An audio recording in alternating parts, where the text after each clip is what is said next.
Hello friends, I am Akshat, your English trainer.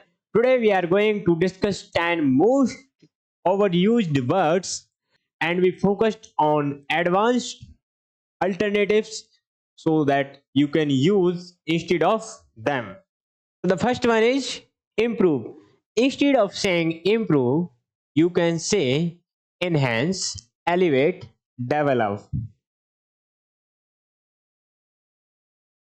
Instead of saying improve, you can say enhance, elevate, develop. Now, the next word that is problem. Problem. Instead of saying problem, you can say issue, difficulty, trouble, dilemma. Now, you can the next word that is I think.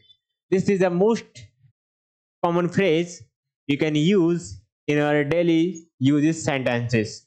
So instead of using I think, you can say from my point of view. You can say from my point of view. And also you can say as I see it. Now the next that is angry. So instead of saying angry, you can say annoyed.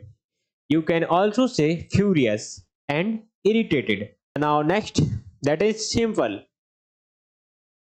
You can say instead of saying simple, clear, clear, coherent and elementary. Now next that is excellent. Instead of saying excellent, you can say terrific, terrific and first class, awesome, world class. And now the next that is chance. You can say opportunity. You can also say a free ride. Now the next word, this is last but not the least, that is interesting. Interesting. You can say instead of interesting, impressive, impressive, engaging, engaging, appealing, appealing. That's it for today's lesson. Thank you for watching this video. I hope you enjoyed it.